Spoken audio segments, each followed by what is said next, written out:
जैन दोस्तों, वंदे मातरम। राहुल गांधी इन दिनों लगातार कानूनी पचड़े में फंसते चले जा रहे हैं। एक के बाद एक कोर्ट की तरफ से उन्हें लगातार लताड़ लगाई जा रही है, लेकिन कांग्रेस पार्टी और राहुल गांधी अपनी इस घटिया राजनीति से कुछ भी सीखने के लिए तैयार नहीं है। इस नीच राजनीति को त्यागने के लिए तैयार नहीं है।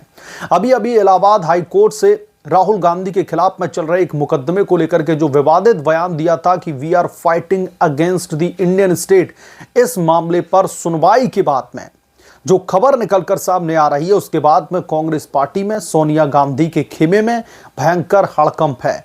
दरअसल इस बाबत कोर्ट में सुनवाई चलती है। एक लंबी बहस के बाद में कोर्ट की तरफ से फैसला सुरक्षित रख लिया गया है।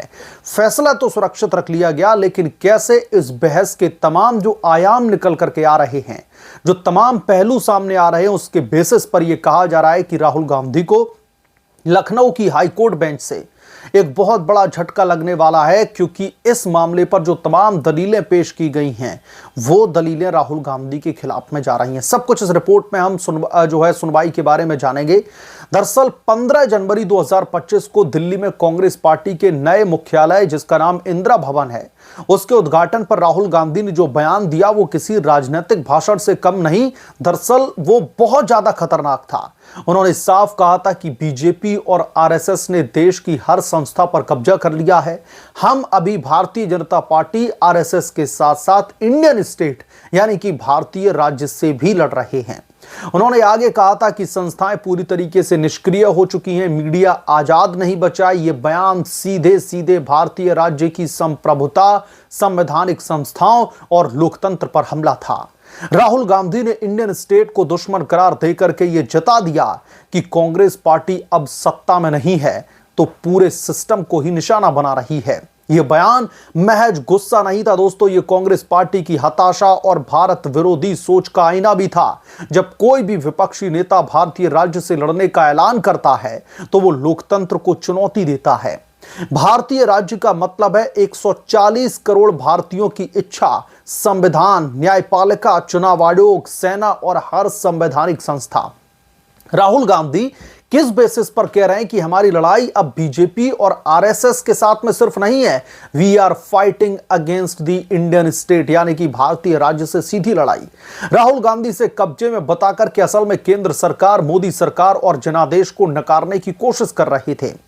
संभल की चंदौसी कोर्ट में दरअसल नवंबर 2025 में दोस्तों सिमरन गुप्ता की याचिका को कमजोर बताकर के खारिज कर दिया गया था, जिसमें राहुल गांधी के खिलाफ में एफआईआर दर्ज करने की मांग की गई थी। याचिकाकर्ता ने इलाहाबाद हाई कोर्ट में आर्टिकल 227 के तहत याचिका को फिर से दायर किया। कोर्ट में याची की तरफ से वकील सचिन गोयल ने तर्क दिया कि राहुल गांधी का बयान संवैधानिक ढांचे को चुनौती देता है, लोकतांत्रिक व्यवस्था में अविश्वास पैदा करता है, जन भावनाओं को आहत करने का काम करता है और सेडिशन यानी कि राजद्रोह जैसा अपराध है। सीधे तौर पर यह मांग की गई कि राहुल गांधी के खिलाफ में राजद्रोह का मुकदमा दर्ज किया जाए। यह बयान देश को अस्थिर करने वाला है। इंडियन स्टेट से लड़ाई का मतलब राज्य की संप्रभुता पर हमला है, जो किसी भी लोकतंत्र में बर्दाश्त नहीं किया जा सकता। राहुल गांधी की तरफ से दलीलें आई तो वो जानी पहचानी थी। उन्होंने कहा कि राजनीतिक भाषण, फ्रीडम ऑफ स्पीच और सरकार की आलोचना, लेकिन इतिहास गवाह है कि इलाहाबाद हाई कोर्ट पहले भी राहुल गांधी की ऐसी दलीलों को खारिज कर चुका है। जस्टिस विक्रम डी चौहान ने पूरी बहस सुन ली और आदेश को सुरक्षित रखा। अब दोस्तों कोर्ट का फैसला आने वाला है और संकेत साफ है कि राहुल गांधी को एक और झटका लगने वाला है। दरअसल चंदौसी कोर्ट का आदेश पलट सकता है, एफआईआर राहुल गांधी के खिलाफ में दर्ज की जा सकती है और राहुल गांधी को कोर्ट में घसीटा भी जा सकता है। और यहां पर सेडिशन पर ज्यादा फोकस रहेगा, क्योंकि लगातार राहुल गांधी के खिलाफ में सेडिशन यानी कि राजद्रोह के तहत मामला दर्ज करने की मांग की गई थी। और अब देखना दिलचस्प होगा कि कोर्ट इस राजद्रोह के मुकदमे पर कितना ज्यादा ध्यान देता है। यह दोस्तों कोई पहला मौका नहीं है जब राहुल गांधी की लताड़ उन्होंने दरअसल खाई हो कोर्ट से। कुछ महीने पहले ही इलाहाबाद हाई कोर्ट ने राहुल गांधी के भारतीय सेना पर विवादित बयानों के मामले में राहत देने से इनकार कर दिया था। जस्टिस सुभाष विद्यार्थी की बेंच ने साफ कहा था कि आर्टिकल 19(1)(a) के तहत फ्री स्पीच की गारंटी है, लेकिन ये रीजनेबल रिस्ट्रिक्शंस के अधीन भी है। सेना जैसी राष्ट्रीय संस्था को बदनाम करने की आजादी बिल्कुल भी नहीं दी जा सकती। राहुल गांधी को ट्रायल का सामना करना पड़ेगा।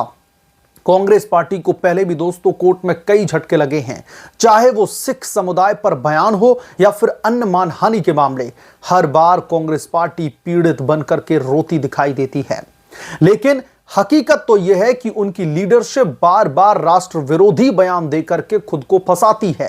राहुल गांधी का यह इंडियन स्टेट वाला स्टेटमेंट जो है, यह मामला सिर्फ व्यक्तिगत नहीं है, बल्कि समूची कांग्रेस पार्टी, समूचे कांग्रेस परिवार और पार्टी की सोच को भी उजागर करता है। यह मामला कांग्रेस पार्टी की पूरी भारत विरोधी मानसिकता को सामने लाता है। राहुल गांधी ने इंडियन स्टेट को दुश्मन बताकर के जो कुछ भी किया, वो कांग्रेस पार्टी की सदियों पुरानी हार की हताशा का एक जीता जाता नमूना है। जब कांग्रेस पार्टी सत्ता में थी, तब इंडियन स्टेट उनकी जेब में था, संस्थाएं उनके इशारे पर चलती थी। लेकिन साल 2014 के बाद जब जनता ने उन्हें ठुकरा दिया, तो वो राज्य को ही कब्जे वाला बताने लगे।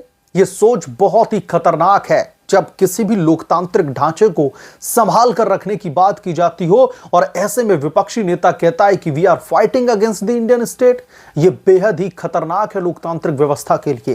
कांग्रेस पार्टी अब चुनाव हारने के बाद में लोकतंत्र को नकारने की कोशिश कर रही है। राहुल गांधी के बयान में आरएसएस बीजेपी ने संस्थाएं कब्जा ली हैं, ये कहकर के वो असल में जनादेश को नकारना चाहते हैं। क्या चुनाव आयोग, सुप्रीम कोर्ट, भारतीय सेना, जो हमारे देश की मीडिया है, सब पर सवाल उठाना जो है राहुल गांधी के लिए राष्ट्र प्रेम है? नहीं, ये फ्रस्ट्रेशन है। कांग्रेस पार्टी की मानसिकता विदेशी दौरों पर भारत की आलोचना, भारत जोड़ो यात्रा में भी देखी। जब वो हेट फैलाने का काम करते हैं, पूरा कांग्रेस परिवार और पार्टी इस मामले में कहीं ना कहीं हर बार कटघरे में आकर के खड़ी हो जाती है। राहुल गांधी लोकसभा में लीडर ऑफ ऑपोजिशन हैं, उनका बयान पार्टी की आधिकारिक लाइन है। कांग्रेस अब भारत विरोधी की छवि से बाहर नहीं निकल पाएगी। बीजेपी ने दोस्तों सही कहा है कि राहुल गांधी ने कांग्रेस पार्टी की अगली ट्रुथ खुद बेनकाब कर दी है। अब सिर्फ बीजेपी आरएसएस से नहीं, बल्कि पूरे राष्ट्र से लड़ रहे हैं। इलाहाबाद हाईकोर्ट का फैसला जल्द आएगा। पिछले रिकॉर्ड को देख लें तो राहुल गांधी को राहत मिलने की उम्मीद कम है। कोर्ट पहले भी उनकी फ्री स्पीच वाली दलील को खारिज कर चुका है। अगर एफआईआर दर्ज की जाती है तो राहुल गांधी के कानूनी पचड़े और भी ज्यादा बढ़ने वाले हैं। जमाना, ट्रायल और फिर राजनीतिक नुकसान। कांग्रेस पार्टी को दोस्तों समझना होगा कि कोर्ट राजनीतिक हथियार नहीं है, न्याय का मंदिर है। वहां पर राहुल गांधी जो भी तर्क देते हैं, उन तर्क को जो है साबित करना पड़ता है। जिन तर्कों के बेसिस पर उनकी तरफ से भाषण दिया जाता है, उन तर्कों को भी साबित करना पड़ता है। इन तर्कों के पीछे राहुल गांधी की जो ओछी मानसिकता है, वो बार बार हर बार उजागर होती आई है। तो अब कुल मिलाकर के इस मामले पर सुनवाई पूरी हो चुकी है और इस बाबत फैसले को सुरक्षित रख लिया गया है।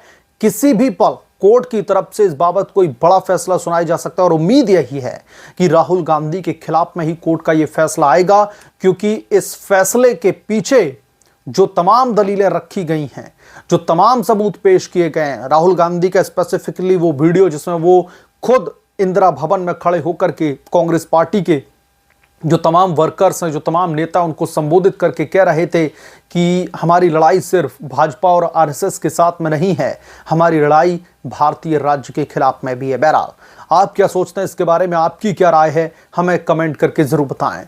जल्द मिलूंगा किसी दूसरे बड़े अपडेट के साथ में, तब तक के लिए धन्यवाद। अगर आप लोग चैनल पर नए हैं तो प्लीज चैनल को सब्सक्राइब करें, साइड बने बेल आइकन को जरूर प्रेस करें, ताकि जब भी मैं कोई बड़ी खबर लेकर के आऊं तो इसकी जानकारी सबसे पहले आपको मिले।